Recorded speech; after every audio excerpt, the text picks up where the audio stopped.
Bismillahirrahmanirrahim. Assalamualaikum warahmatullahi wabarakatuh. Alhamdulillahi rabbil alamin. Wassalatu wassalamu ala al-mab'uthi rahmatan lil alamin. Nabiyyina Muhammad wa ala alihi wa sahbihi wa man tabi'ahum bi ihsanin ila yaumiddin, amma ba'd.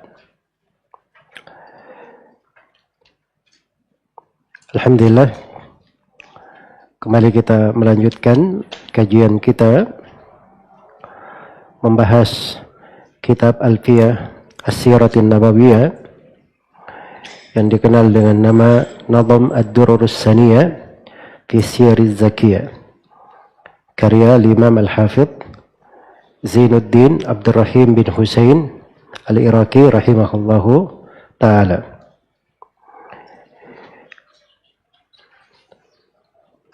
Semoga Allah Subhanahu wa ta'ala menganugerahkan kepada kita semua ilmu yang bermanfaat, amalan yang salih, dan menjadikan apa yang kita pelajari sebagai bekal yang baik untuk kita semua dan menambah untuk kita ilmu dan kemanfaatan. Innahu waliyyu dzalika wal qadiru alaih.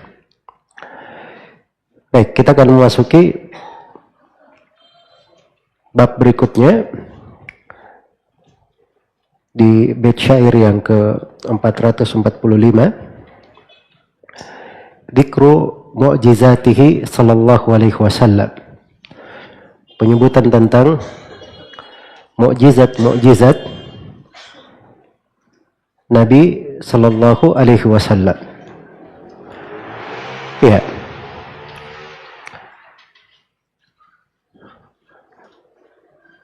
pembahasan tentang tanda kenabian Nabi Muhammad, kalau bahasa penulis mukjizat beliau, itu bagian dari pembahasan sirah Nabi Sallallahu Alaihi Wasallam. Karena itu diantara sumber-sumber rujukan apabila ingin mempelajari sirah Nabi adalah kita membaca buku-buku yang terkait dengan Dalail An-Nubuwah. Kalau di masa dahulu itu buku-buku yang ditulis dengan nama Dalail An-Nubuwah, dalil-dalil, bukti-bukti kenabian Nabi Muhammad sallallahu alaihi wasallam. Dan itu ditulis oleh para ulama, buku-buku di dalamnya. Di antaranya buku Dalailun Nubuwah karya Ja'far bin Muhammad Al-Firyabi rahimahullah. Dan ini termasuk orang yang paling dahulu menulis dari kalangan as-salaf. Beliau guru Imam Al-Ajurri di tingkatan Imam Al-Bukhari atau di bawahnya sedikit. Ya. Kemudian ada buku juga yang ditulis oleh Al-Hafidh Abu Nuaim Al-Asbahani rahimahullah dengan judul Dalailun Nubuwah. Dan ada juga buku Dalailun Nubuwah ditulis oleh Al-Asbahani, Abu Ismail, yang digelari dengan Qawamus Sunnah. Dan di antara buku yang populer adalah buku Imam Al-Baihaqi rahimahullah, Abu Bakar Ahmad ibn Al-Husain Al-Baihaqi rahimahullah, dengan judul Dalail An-Nubuwah. Ya, dicetak dalam 5 jilid. Dan di masa sekarang, di antara buku yang sangat bagus terkait dengan tanda kenabian Nabi, mukjizat, itu adalah buku yang ditulis oleh guru kami, ahli hadits negeri Yaman, Syekh Muqbil bin Hadi Al-Wadi'i rahimahullahu ta'ala. Judulnya As-Sahihul Musnad min Dalailin Nubuwah, hadits yang sahih tentang dalil-dalil kenabian Nabi Muhammad sallallahu alaihi wasallam. Baik, kemudian yang kedua, di ucapan penulis di sini, Dzikru mu'jizatihi, penyebutan mukjizat. Beliau bahasakan dengan bahasa apa? Mukjizat. Iya. Dan ini memang yang populer di kalangan orang-orang belakangan. Malah yang diketahui ya seperti itu ya, sebab dari kecil juga kita belajar di SD, semuanya disebut apa? Dengan bahasa mukjizat. Walaupun ini bahasa kurang tepat, kata mukjizat ini. Iya. Kenapa kurang tepat?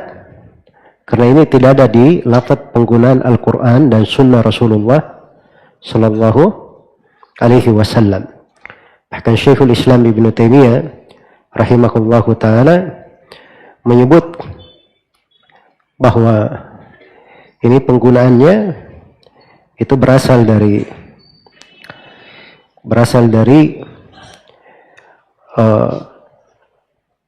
orang-orang belakangan, ya, dari An-Nabbar, dari orang-orang ahlul kalam. Mereka menyebutnya dengan bahasa mukjizat. Adapun para ulama, mereka menyebutnya dengan bahasa ayat, tanda-tanda, ayat-ayat. Jadi ayat-ayat kenabian begitu. Ayat-ayat kenabian. Karena ayat itu ayat di dalam bahasa Arab itu adalah tanda yang jelas. Ya, tanda yang jelas sekali. Bukti yang terus berputar. Yang menyingkap. Wa min ayatihil lailu wan naharu wasyamsu wal qamar. Dari ayat-ayat Allah malam, siang, matahari dan bulan. Ya, karena malam, siang ini dia tidak selalu ada. Begitu ada, tambat kelihatan dari tanda kebesaran Allah Subhanahu wa ta'ala. Dia adalah bukti yang jelas, menggugah. Itu ayat namanya. Ayat. Disebut ayat-ayat kenabian. Iya. Dan disebut juga di dalam Al-Quran dengan nama burhan. Disebut burhan. Burhan itu suatu hal yang sangat terang, sangat jelas. Iya. Dan disebut juga dengan nama bayyinat. Disebut dengan nama bayyinah. Iya. Ini penggunaan Al-Quran untuk kalimat yang paling bagusnya. Karena itu dikatakan tentang Nabi Musa alaihi salam, "Walaqad atayna Musa tis'a ayatin bayyinat." Kami telah memberi kepada Nabi Musa 9 ayat yang bayyinah. 9 ayat yang dimaksud adalah penjelasan dari tanda kenabian Nabi Musa alaihi salam, ya, berupa tongkat, berupa cahaya, berupa darah, berupa tufan, ya, dan seterusnya yang disebut di surah Al-A'raf. Baik.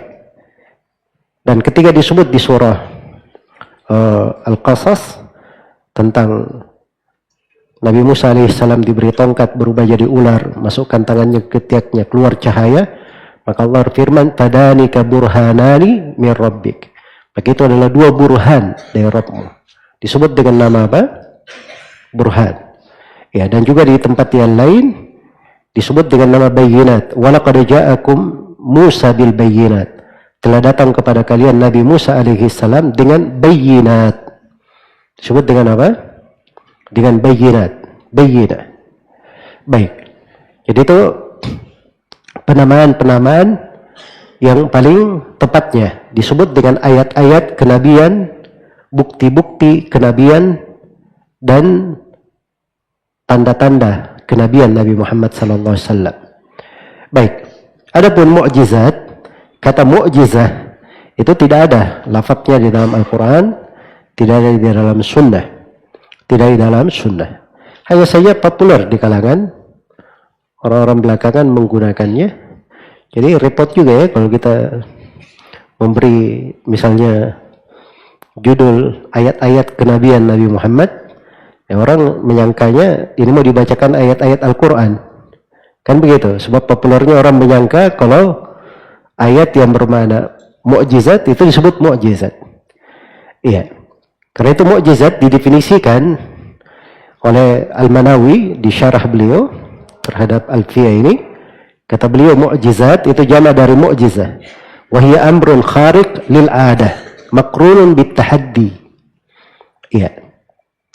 Dia adalah perkara yang keluar dari kebiasaan. Nah, itu mukjizat. Sesuatu keluar dari kebiasaan. Tidak ada yang mendatangkan seperti itu. Yang mendatangkan seperti itu seorang Nabi. Tapi dibarengi dengan tahaddi. Ditantang orang-orang mendatangkan semisal dengannya. Ditantang untuk mendatangkan yang semisal dengannya dan tidak ada yang bisa melakukannya. Itulah yang disebut apa? Mukjizat di dalam definisi mereka. Baik. Ini kalau pembahasan idealnya kita pakai ayat-ayat. Kita panggil bukti kenabian. Nah, itu bahasa paling bagus ya. Sesuai dengan bahasa Al-Quran dan Sunnah. Jelas ya? Jadi maklumi saya ya, kalau saya lebih banyak memakai bahasa ayat-ayat dan apa? Bukti-bukti kenabian. Walaupun kalau digunakan kata mukjizat, ya mudah-mudahan tidak apa-apa ya, karena di belakangan orang sudah populer dengan hal tersebut. Kadang di masyarakat umum dia tidak paham kecuali dengan kata apa? Kata mukjizat. Ada yang mengatakan bahwa mukjizat ini atau tanda ayat kenabian ini itu jumlahnya 1000. Ada yang mengatakan 3000. Ini selain daripada Al-Quran. Selain daripada Al-Quran. Karena di Al-Quran sendiri, kata Al-Manawi, katanya padanya ada sekitar 60.000 ya mukjizat. Jelas ya? Baik. Itu dari sudut mana beliau memahaminya, dipahami oleh para ulama. Itu apa namanya, pembahasan lain. Pembahasan lain. Baik. Jadi di sini di pembahasan sirah Nabi Shallallahu Alaihi Wasallam itu memang selalu disebutkan dari tanda-tanda kenabian beliau, dari mukjizat beliau, karena setiap nabi itu diberi oleh Allah Subhanahu Wa Taala dari tanda kenabian apa yang dengannya manusia itu beriman, apa yang dengannya manusia itu beriman kepada Allah Subhanahu Wa Taala. Iya. Dan ini dari rahmat Allah Subhanahu Wa Taala kepada makhluk, di mana makhluk ini dimudahkan untuk mereka dari tanda-tanda kenabian, bukti-bukti kenabian, sehingga mereka itu lebih mudah untuk beriman kepada Allah Subhanahu Wa Taala. Iya. Baik. Dikatakan di sini oleh penulis rahimahullah, a'dhamuha mu'jizatul Qur'ani tabaqa ala ta'aqubil azmani.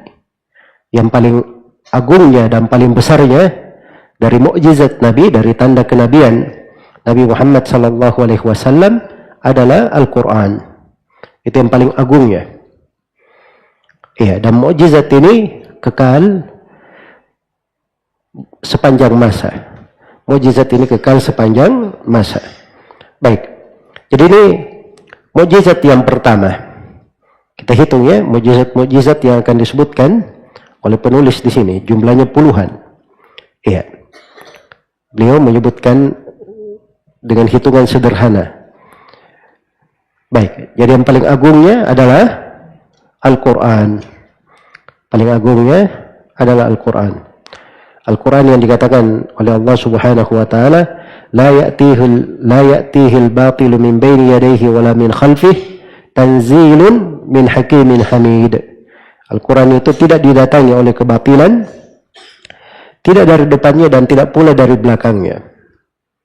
Diturunkan dari sisi Allah yang maha agung, yang maha bijaksana, lagi maha terpuji. Dan diriwayatkan oleh Imam Al-Bukhari dan Imam Muslim dari Abu Hurairah radhiyallahu taala anhu, Nabi sallallahu alaihi wasallam bersabda, "Ma minal anbiya'i nabiyyun illa u'tiya minal ayati ma mithluhu amana alaihi al-bashar." Tidak ada seorang nabi pun dari para nabi kecuali nabi itu diberi dari ayat-ayat, tanda-tanda kenabian, bukti kenabian, ayat-ayat yang dengannya manusia bisa beriman. Manusia bisa beriman. Iya. Itu seluruh nabi pasti ada dari mukjizatnya. Ada yang kita ketahui mungkin, ada yang tidak kita ketahui. Jelas ya? Yang kita ketahui kan seperti Nabi Musa alaihi salam. Iya. Baik. Itu yang kita ketahui. Ya. Nabi Harun. Apa mukjizatnya Nabi Harun? Hah? Selama ini kan yang tahu cuma Nabi Musa kan? Nabi Harun itu diberi kefasihan dalam berbicara. Kefasihan di dalam apa? Berbicara. Dan subhanallah para nabi itu diberi mukjizat apa yang mencocoki masanya. Iya. Di masa Fir'aun itu yang berkuasa di tengah kebiasaan manusia itu adalah ilmu sihir. Kefasihan berbicara, menyihir akal-akal manusia. Makanya Fir'aun itu luar biasa dia fasihnya di dalam berbicara. Iya. Fasihnya di dalam berbicara. Ya, karena itulah Nabi Musa alaihissalam diberi mukjizat apa yang dengannya manusia bisa beriman. Makanya tukang-tukang sihir ini yang paling hebat dari tukang sihir yang dikumpulkan oleh Fir'aun itu merubah tali-tali dan tongkat-tongkat berubah menjadi apa? Jadi ular. Nabi Musa saja seorang nabi itu melihatnya seperti ular bergerak. Ya, tersihir atau tidak? Kena sihir juga. Sampai melihat tongkat dan tali itu menjadi apa? Ular. Itu sihir takhyili namanya, dikhayalkan seperti ular. Padahal sebenarnya cuma tongkat dan apa? Ular. Nah, begitu Nabi Musa lempar tongkatnya menjadi ular benaran, akhirnya tukang sihir langsung beriman. Tidak ada di ilmu sihir seperti itu. Jelas ya? Ini tanda kenabian. Nah, sama dengan Nabi Isa alaihissalam, diberi kemampuan menghidupkan orang yang mati, menyembuhkan orang yang buta. Sebab yang populer di masa Nabi Isa itu pengobatan, ilmu pengobatan, kedokteran. Orang merasa hebat dengan kepandaiannya mengobati. Nabi Musa diberi oleh Allah, Nabi Isa alaihissalam diberi oleh Allah dari mukjizat, tidak ada yang bisa semisal itu. Itu menunjukkan kenabiannya. Jelas ya? Demikian pula para nabi yang lainnya yang disebutkan dari ayat-ayat kenabiannya atau mukjizatnya, maka itu bentuknya seperti itu. Maka Nabi mengatakan tidak ada seorang nabi pun dari para nabi kecuali diberi dari ayat-ayat kenabian yang dengannya manusia bisa beriman. Wa inna ma kana alladhi utituhu wahyan awhahu Allahu ilayya. Kata Nabi SAW, sungguhnya mukjizat, tanda kenabian yang diberikan kepadaku adalah wahyu yang Allah wahyukan kepadaku. Itulah Al-Quran. Itulah Al-Quran. Farju an akuna aktharuhum tabi'an yawmal qiyamah. Maka saya berharap saya adalah orang yang paling banyak pengikutnya pada hari kiamat. Menunjukkan bahwa mukjizat yang diberikan kepada Nabi Muhammad itu yang paling besarnya di atas seluruh mukjizat yang pernah diberi kepada seorang nabi. Makanya beliau berharap ya orang itu lebih mudah mendapat hidayah, masuk ke dalam Islam. Karena itu Allah mengabulkan doa nabinya, dijadikanlah umat Nabi Muhammad penduduk surga yang terbanyak. Penduduk surga yang terbanyak di antara umat-umat para nabi dan para rasul yang sudah pernah ada di atas muka bumi ini. Baik. Jadi ini mukjizat yang teragung. Ya, mukjizat Al-Quran. Karena itu dikatakan di dalam Al-Quran Allah Subhanahu wa taala berfirman kepada nabinya, "Qul la in jitama'atil insu wal jinnu ala an ya'tu bimithli hadzal Qur'an la ya'tuna bimithlihi walau kana ba'dhuhum li ba'din dhahira." Katakanlah Nabi Muhammad, andai kata jin dan manusia mereka semuanya berkumpul untuk mendatangkan hal yang semisal dengan Al-Quran ini, maka mereka tidak akan mampu mendatangkan yang semisal dengannya.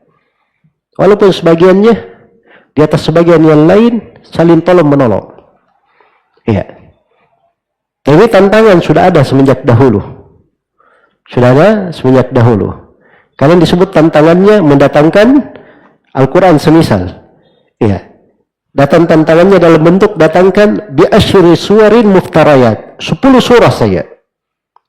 Ya. Datang di ayat yang lain tantangannya mendatangkan sebuah surah saja. Itu berjalan di tengah orang-orang Arab yang sangat fasih. Al-Quran dengan lisan bahasa Arab. Tapi bersamaan dengan itu mereka tidak bisa mendatangkan satu surah pun semisal dengan Al-Quran. Iya. Baik. Dan berbicara tentang keagungan Al-Quran, ya tanda-tanda kenabian Nabi Muhammad SAW di dalamnya itu sangat banyak sekali. Ya, dan cukuplah seperti yang disebut oleh siapa? Al-Manawi tadi, sebagian ulama mengatakan di dalamnya ada 60 tanda kenabian, 60.000 tanda kenabian. Ya, jelas ya? Dari sudut bahasa, sudut yang lainnya. Baik, kemudian yang kedua, kata beliau, kada insyiqaqul badri hatta iftaraqa bi firqataini ra'yain hukkiqa. Ya, ini mukjizat yang kedua. Demikian pula berpecahnya bulan. Demikian pula berpecahnya bulan. Iya. Baik. Hatta iftaraqa, sampai bulan itu terbagi menjadi firqataini, menjadi dua belahan, dua pecahan. Ra'yain hukkiqa, dilihat dengan pandangan mata. Dilihat dengan pandangan mata, hal yang dipastikan. Iya. Hal yang dipastikan. Baik, berpecahnya bulan ini itu sudah terjadi. Itu dari tanda kenabian Nabi Muhammad SAW dan juga tanda dari tanda hari kiamat, dekatnya hari kiamat. Dan itu sudah terjadi. Allah terangkan di dalam Al-Quran, iqtarabatis sa'atu wa insyaqqal qamar. Telah dekat hari kiamat. Telah dekat hari kiamat dan bulan telah terpecah. Itu datang dalam bentuk fi'il madhi. Ya, kata kerja yang sudah lampau, artinya sudah terjadi hal tersebut. Kejadian belum terjadi. Ya. Jelas ya? Ada sebagian orang di masa sekarang kadang dia pakai ayat ini untuk kejadian yang akan datang. Ini sebagian pengamat-pengamat akhir zaman ya, yang lebih cocok digelari dukun-dukun akhir zaman. Sembarang menebak-nebak saja. Ini ayat tidak ada yang menafsirkan seperti itu. Ayat ini ditafsirkan tentang kejadian yang sudah terjadi. Jadi bulan itu sudah terpecah. Bulan itu sudah terpecah. Iya. Dan telah datang dari hadits Nabi SAW dalil yang menunjukkan hal tersebut. Dan jumlahnya banyak sekali riwayat-riwayat di dalam hal itu. Ya, di antaranya adalah hadits Abdullah bin Mas'ud, ya, riwayat Bukhari dan Muslim. Kata beliau, insyaqqal qamaru ala ahdi Nabi sallallahu alaihi wasallam syiqqataini. Bulan itu terpecah di masa Nabi sallallahu alaihi wasallam menjadi dua pecahan. Menjadi dua pecahan. Iya. Baik. Maka Nabi sallallahu alaihi wasallam bersabda kepada kaum musyrikin di Mekah, "Ishhadu, saksikanlah." Saksikanlah. Dan di dalam hadits Anas bin Malik riwayat Al-Bukhari, ya, penduduk Mekah pernah meminta kepada Nabi sallallahu alaihi wasallam, menantang Nabi untuk menunjukkan kepada mereka sebuah ayat dari kebesaran Allah, dari tanda kenabian. Maka Nabi sallallahu alaihi wasallam pun memperlihatkan kepada mereka berpecahnya bulan. Iya. Nabi memperlihatkan kepada mereka berpecahnya bulan. Baik. Itu juga datang di dalam hadits Ibnu Abbas radhiyallahu taala anhu, riwayat Bukhari dan Muslim.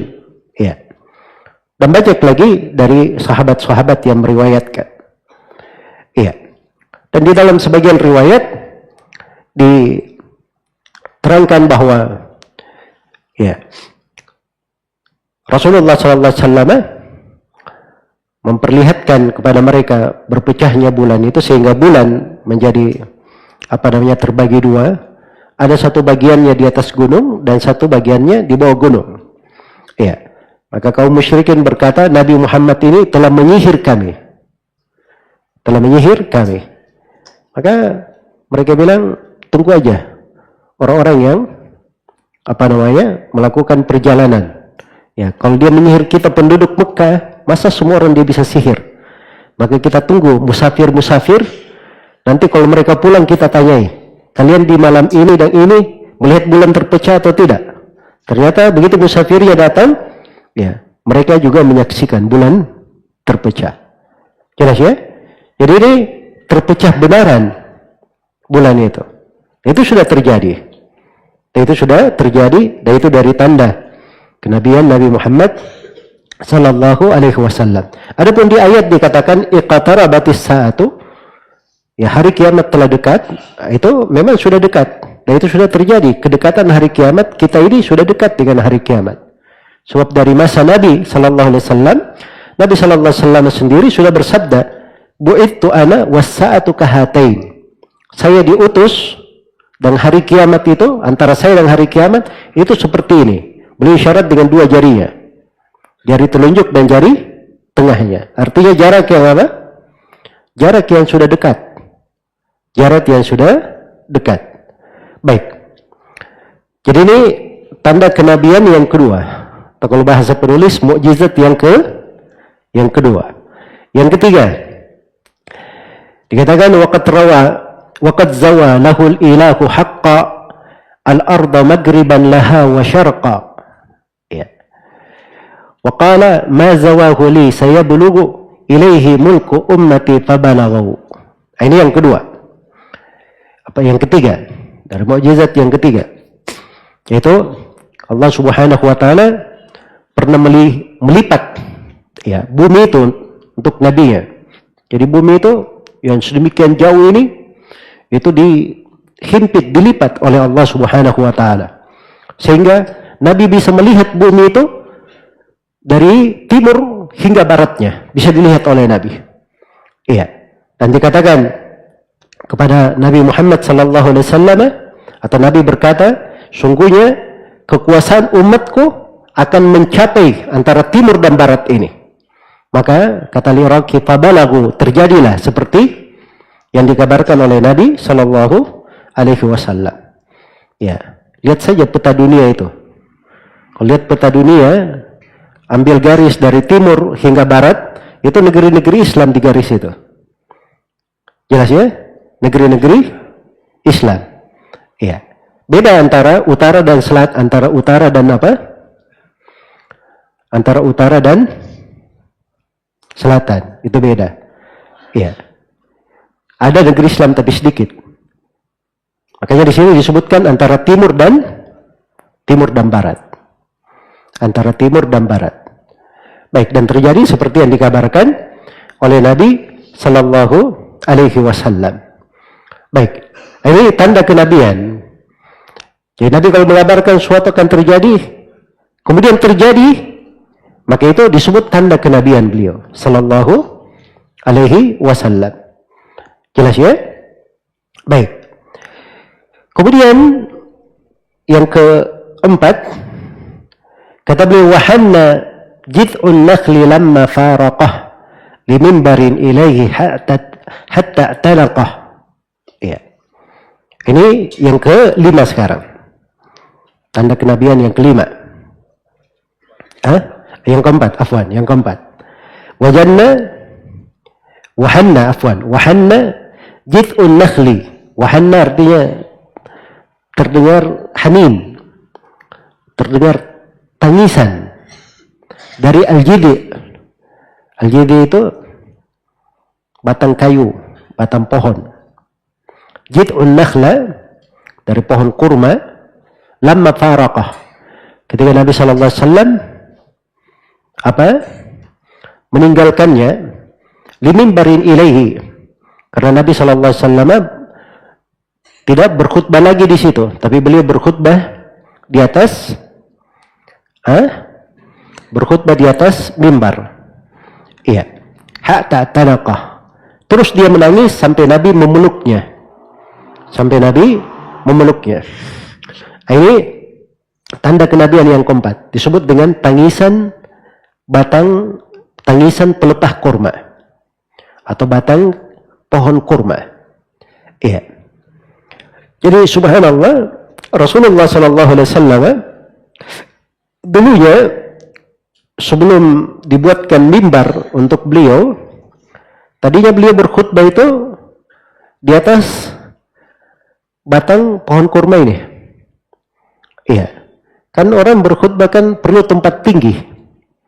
Maka beliau berdiri di situ. Dan ini menunjukkan syariat berkhutbah di atas tempat yang tinggi.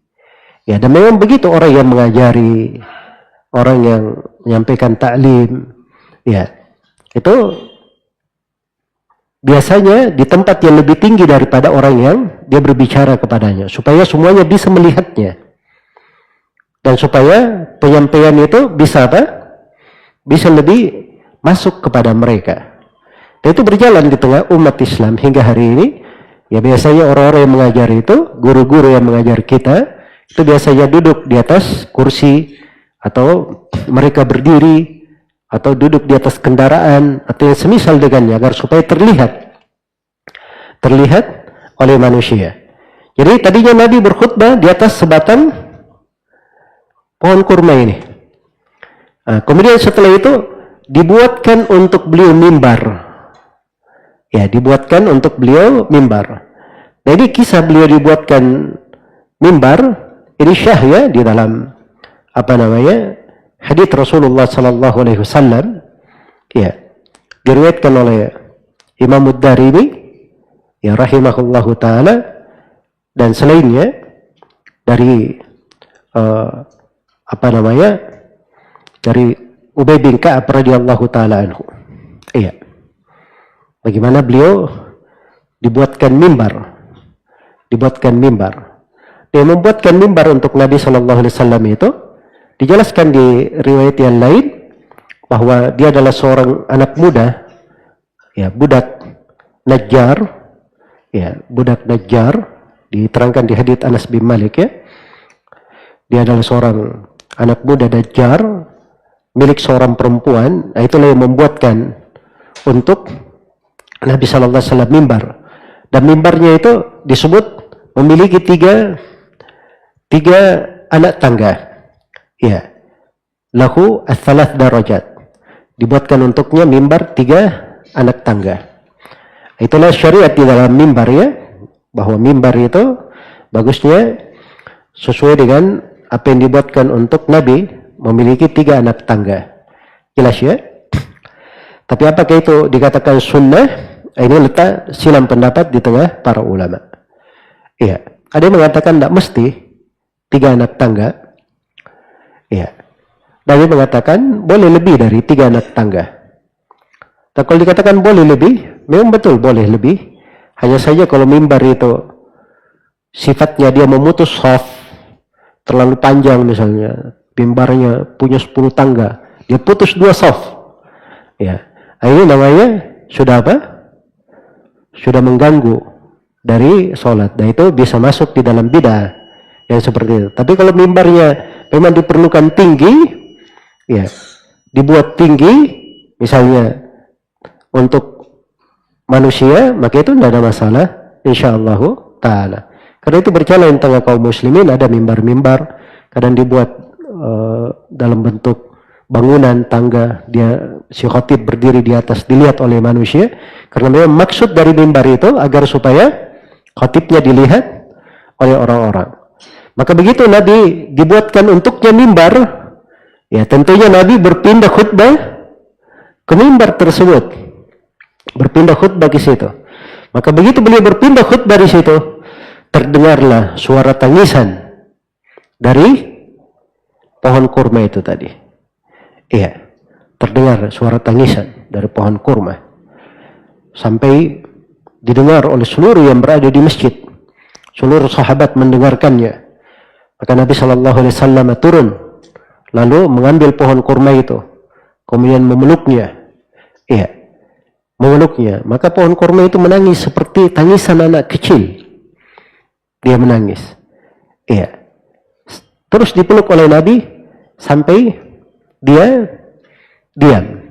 Ya, datang di dalam sebuah riwayat, setelah itu Nabi sallallahu alaihi wasallam perintahkan agar supaya batang kayu ini ditanam. Batang kayu tersebut ditanam. Maka para sahabat pun menanamnya. Jelas ya? Jadi subhanallah, batang kayu saja ya bisa menangis seperti itu. Iya. Dan ini dari tanda kenabian Nabi Muhammad SAW. Akan datang disebut oleh penulis hal yang lainnya menunjukkan bahwa benda-benda yang kita anggap kadang mati itu ternyata tahu kedudukan Nabi Muhammad SAW, mengagungkan beliau. Iya. Tapi menjadi masalah kita ini. Ya, kita harusnya umatnya baca ayat-ayat Al-Quran, melihat berbagai tanda kenabian Nabi Muhammad SAW, mempelajarinya. Ya, tetapi kadang kita banyak kurang di dalam menunaikan hak-hak beliau Sallallahu Alaihi Wasallam. Baik, kemudian kata Al-Hafidz Al-Iraqi rahimahullah, wa naba'a al-ma'u fajasha kathrah min baini isba'ihi ghaira marrah. Iya. Kata beliau pernah mengalir air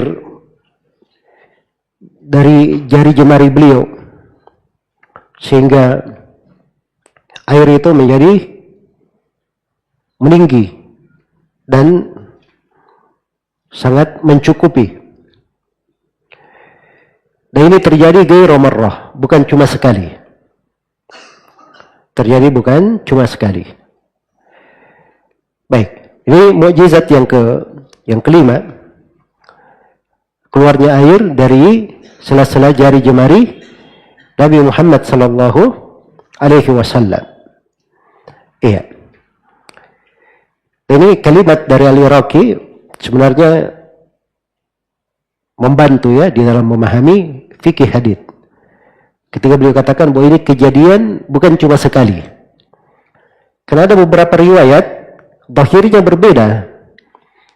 Ya, tapi dari satu sahabat yang menghikayatkannya, dari Anas bin Malik. Ya. Ada riwayat di selain daripada itu, tapi kadang orang menyangka ini kisahnya sama, kok berbeda jumlahnya. Maka Al-Iraqi memberi penyelesaian bahwa kejadiannya bukan cuma sekali. Kejadiannya berbeda. Yang datang di dalam Sahih Al-Bukhari dari Anas bin Malik radhiyallahu taala anhu, bahwa Nabi sallallahu alaihi wasallam pernah keluar bersama sekelompokan dari sahabatnya. Iya. Begitu mereka sudah berjalan, maka mereka didapati oleh waktu sholat. Dan mereka tidak punya air untuk dipakai berwudu. Iya. Tidak punya air dipakai untuk berwudu. Maka datanglah seorang lelaki, dia membawa air sedikit. Membawa air sedikit. Maka Nabi SAW mengambil air itu, kemudian beliau berwudu. Setelah beliau itu, beliau lapangkan jari jemarinya, atau disebutkan 4 jarinya, beliau hamparkan 4 jarinya, yang beliau buka, dihamparkan di atas bejana itu. Kemudian beliau berkata, berdiri kalian semua, berwudulah. Maka semua sahabat yang hadir di situ, mereka pun memakai air sesuai dengan keperluannya untuk wudu dan selainnya. Dan kata Anas, jumlah mereka 70 orang atau lebih. Padahal cuman air sedikit di atas satu bejana. Iya. Coba yang kan 70 orang semuanya mengambil keperluannya dipakai wudu, selesai, masih tersisa. Baik. Ini kejadian yang pertama. Di dalam hadits riwayat Bukhari Muslim dari Anas bin Malik juga, ya. Anas bin Malik berkata, "Utiyan Nabi sallallahu alaihi wasallam bi ina'in wa huwa bizawra." Didatangkan kepada Nabi sallallahu alaihi wasallam sebuah bejana dan beliau berada di Zawra. Maka beliau letakkan tangannya di bejana itu. Ya. Kata Anas, "Faja'al al-ma yanbu'u min baini asabi'ihi." Maka saya melihat air itu memancar dari jari jemari beliau. Memancar dari jari jemari beliau. Maka seluruh dari kaum sahabat yang ikut semuanya berwudu.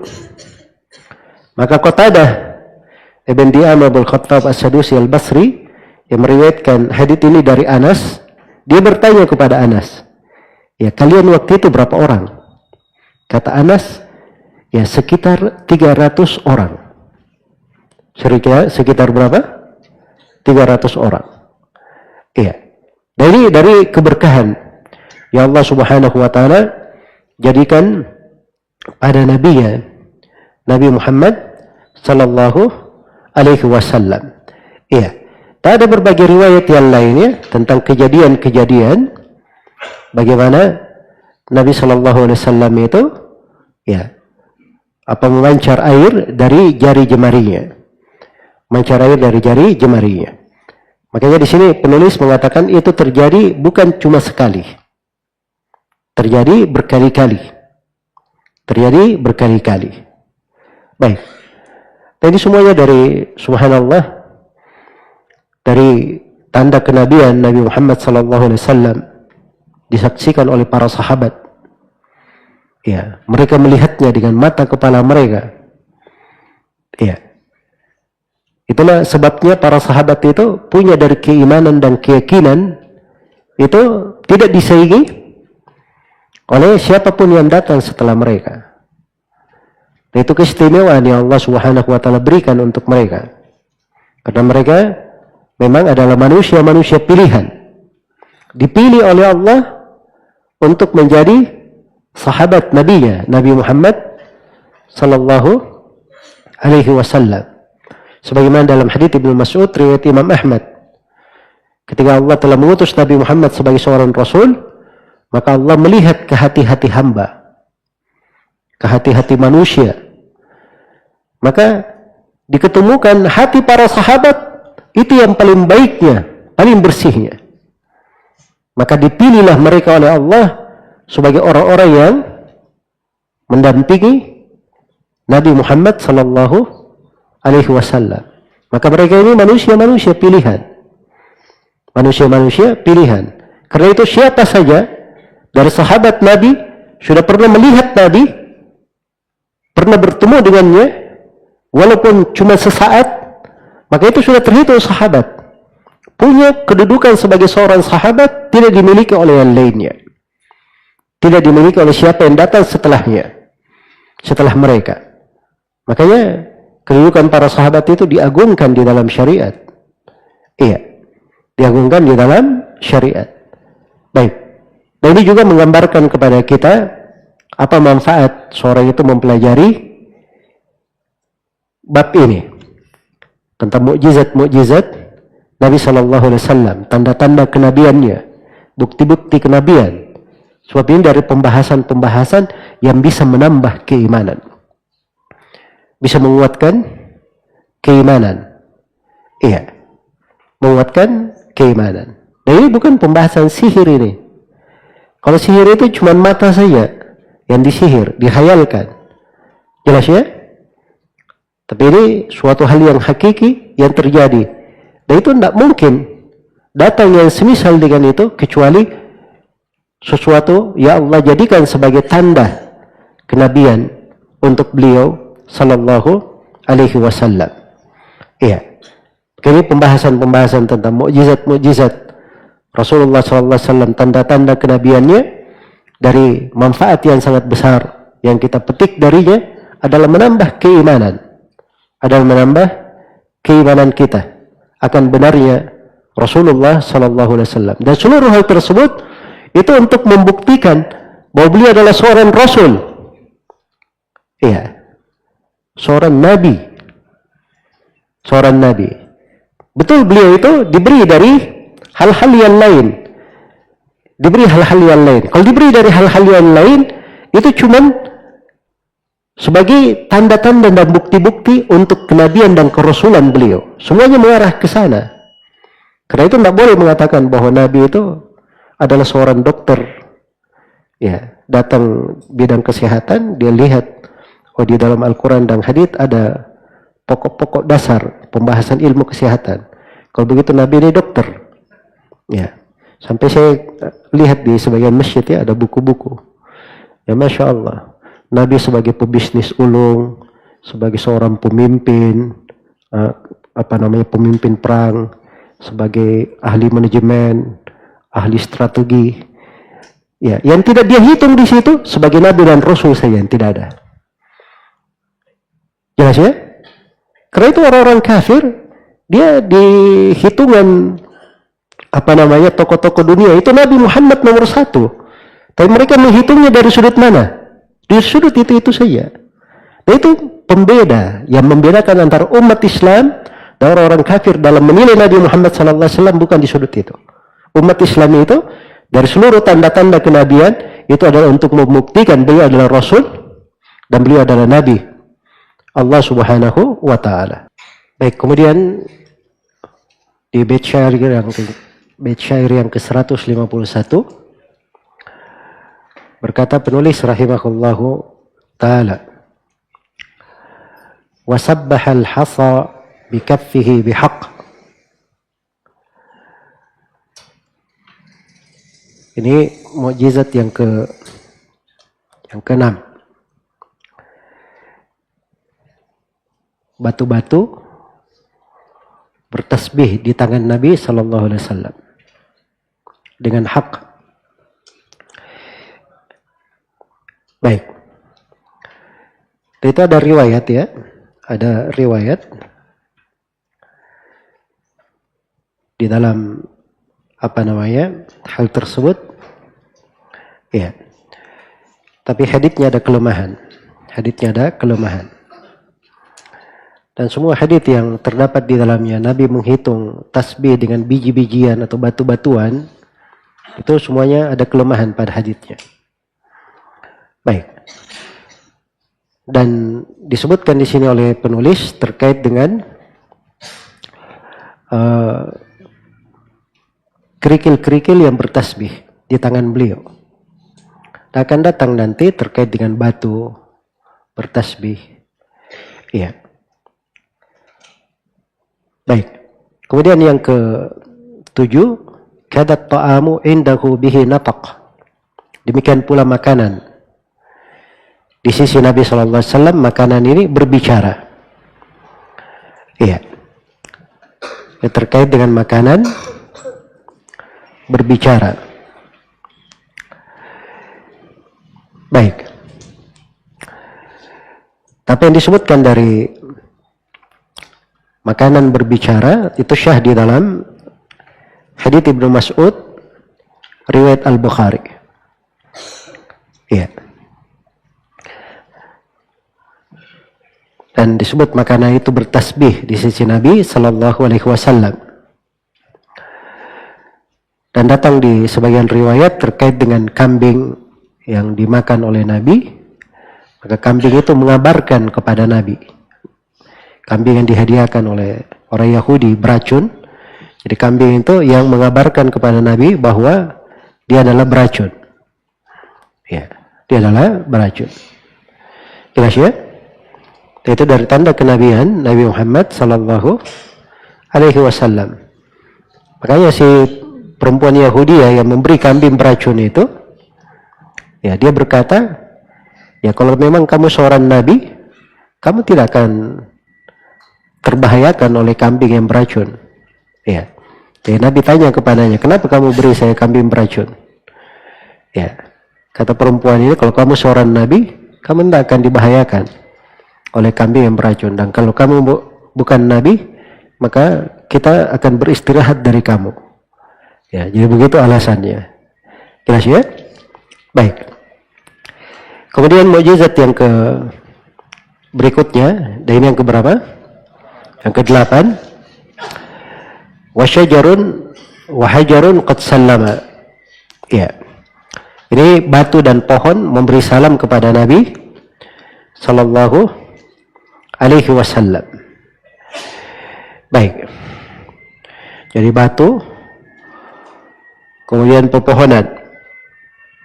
Dan itu datang di dalam sejumlah riwayat dari Nabi sallallahu alaihi wasallam. Iya. Jadi di Sahih Al-Bukhari dari Ibnu Mas'ud radhiyallahu taala anhu bahwa Nabi sallallahu alaihi wasallam diberitahu, ya, Nabi sallallahu alaihi wasallam diberitahu pada malam jin bahwa ada jin yang mendengar Al-Quran. Siapa yang memberitahu Nabi? Itu oleh Masruq ditanyakan kepada Ibnu Mas'ud. Ibnu Mas'ud berkata, yang memberitahu kepada Nabi, ya, adalah sebuah pohon. Adalah sebuah pohon. Dan di dalam Sahih Muslim dari Jabir bin Samurah, Rasulullah SAW bersabda, "Inni la'arifu hajaran bi Makkah, kana yusallimu alayya qabla an ub'ath. Inni la'arifuhu al-an." Kata Nabi, sungguhnya saya sangat kenal sebuah batu di Mekah. Batu itu selalu memberi salam kepadaku sebelum saya diutus sebagai seorang Rasul. Dan sampai sekarang saya masih mengenalnya. Iya. Baik. Jadi ini batu berbicara kepada Nabi Sallallahu Alaihi Wasallam. Baik. Tadi antara hal yang menakjubkan dari pepohonan berbicara, ada dua riwayat disebutkan oleh Syekh Muqbil di Dalailun Nubuwah, dan beliau bawakan bisa saling menguatkan. Satu di riwayat Ibnu Majah dan satu di riwayat Ad-Darimi rahimahullahu taala. Iya. Kesimpulan dari dua riwayat ini, dari dua hadits, satu dari hadits Anas, satu dari hadits Ibnu Umar, bahwa ketika Nabi Sallallahu Alaihi Wasallam dalam sebuah perjalanan, datang seorang Arabi. Begitu dia mendekat kepada Nabi, Nabi tanya kepadanya, kamu mau ke mana? Kata Arabi ini, saya mau kembali ke keluargaku. Kata Nabi, ingin kamu saya berikan sesuatu lebih baik daripada itu? Orang ini bertanya, apa yang lebih baik? Kata Nabi, engkau bersyahadat la ilaha illallah wahdahu la syarikalah dan Muhammad abduhu wa rasuluh. Iya. Maka Arabi ini berkata, siapa yang mempersaksikan terhadap apa yang kamu katakan? Bahwa kamu adalah seorang Rasul. Ya. Kata Nabi, pohon itu, pohon silma itu. Maka Nabi pun memanggil pohon itu. Dan dia berada di pinggir lembah. Iya. Maka pohon itu pun datang. Ya. Kepada Nabi SAW sampai berdiri di depannya. Kemudian Arabi ini meminta persaksian kepadanya 3 kali. Maka pohon pun mempersaksikan 3 kali. Kemudian dia kembali lagi ke tempatnya semula. Jelas ya? Baik. Jadi dari ini sebagian hal yang menunjukkan tanda kenabian beliau Sallallahu Alaihi Wasallam. Ya, bagaimana pohon berbicara kepadanya, batu berbicara kepadanya. Ya, qad sallama alaihi nutqan. Yang mana keduanya memberi salam kepada Nabi alaihi nutqan, secara langsung dengan berbicara. Ya. Wadira'u kullama. Ya, ini juga tanda kenabian yang lain tentang ad-dira'. Baik. Tentang ad-dira'. Ad-dira' itu kambing. Itu tadi saya cerita ya, terkait dengan kambing yang yang diracuni itu. Sebab dia dari yang dihadiahkan kepada Nabi itu adalah dari paha kambing. Nah, paha kambing ini yang berbicara. Paha kambing ini berbicara kepada Nabi Sallallahu Alaihi Wasallam, memberitahukan bahwa padanya itu ada apa? Ada racun. Baik. Kemudian yang berikutnya, wadira'u kallama, jadi dira' juga berbicara. Waqad syaka lahul ba'iru idjuhid. Iya. Demikian pula telah mengadu kepada Nabi seekor unta. Seekor unta. Ketiga unta ini dibebani dengan beban yang berat. Dibebani dengan beban yang berat. Ya, dan ini di Sunan Abi Daud, di Musnad Imam Ahmad dan selainnya. Ketika seorang lelaki datang kepada Nabi Sallallahu Alaihi Wasallam, ya, dia berkendaraan menunggangi kuda.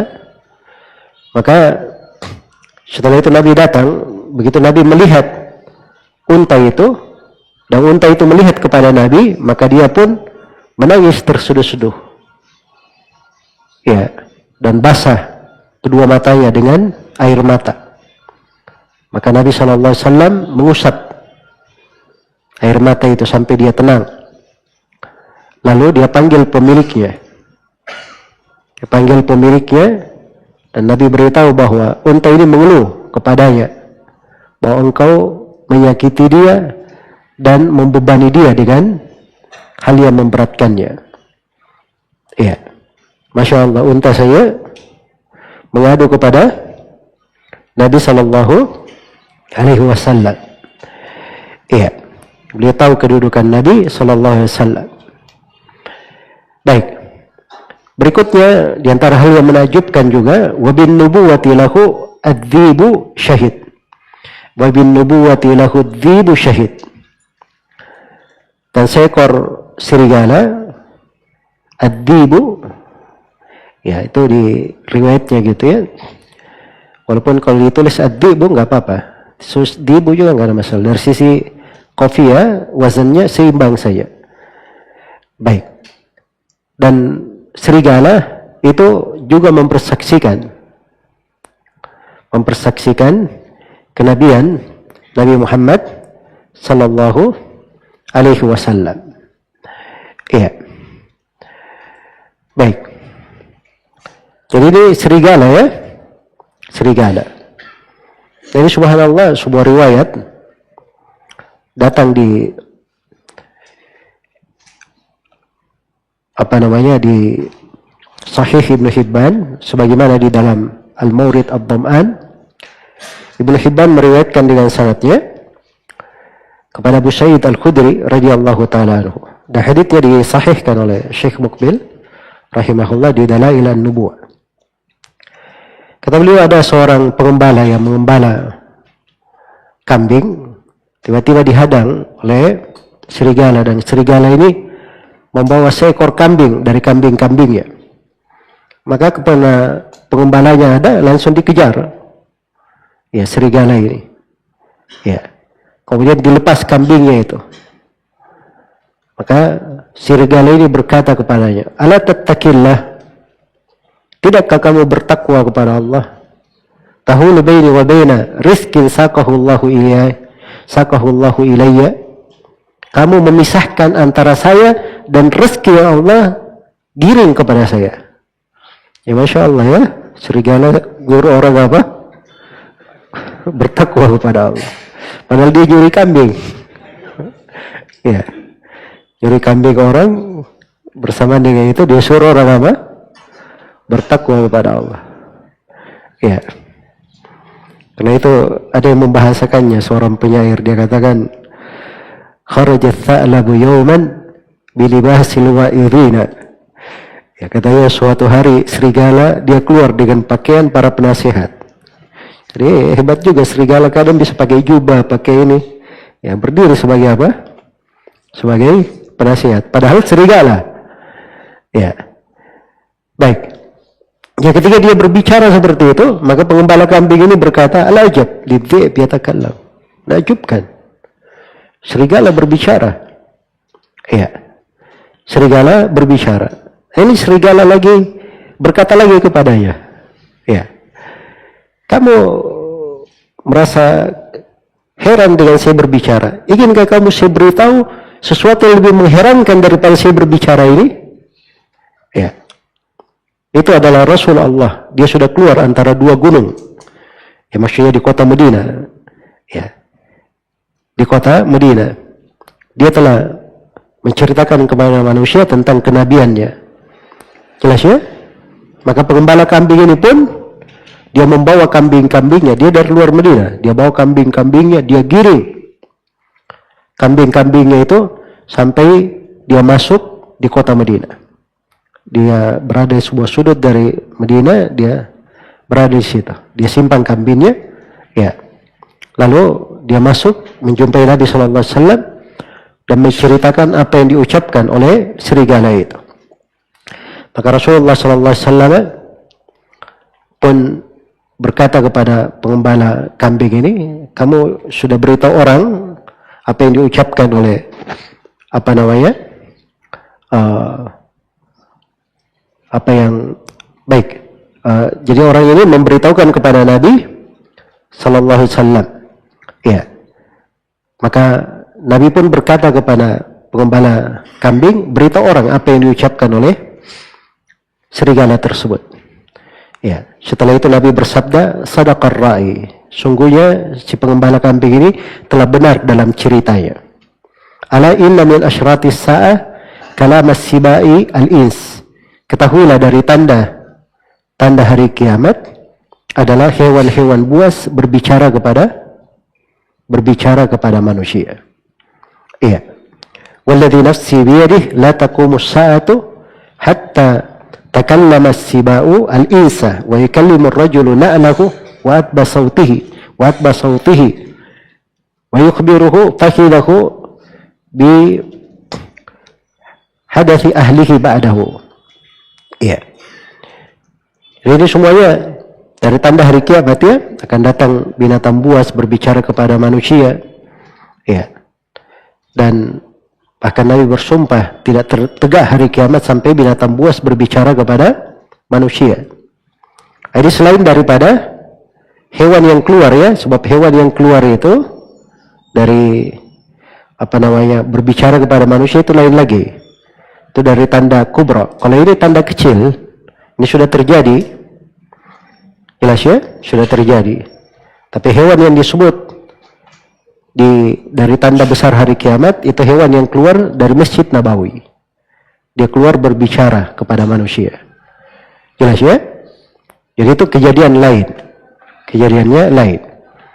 Baik. Jadi dari tanda kenabian Nabi Muhammad sallallahu alaihi wasallam. Baik, maka dengan ini kita sudah membaca 11 tanda dari tanda kenabian ya, 11 ayat kalau bahasa penulis, 11 mukjizat ya. Dari mukjizat-mukjizat yang dibawakan oleh penulis di sini. Dan penulis membawakan mukjizat sesuai dengan apa yang disebutkan di buku-buku sirah. Ya. Dan dibalungi sebagiannya ada di dalam hadits yang sahih. Dan itu kebanyakan yang disebut oleh penulis, dan ada sebagian hal itu berada di hadits yang lemah. Baik, dan kelanjutan dari pembahasan insyaallah taala kita akan kaji nanti pada pertemuan yang akan datang.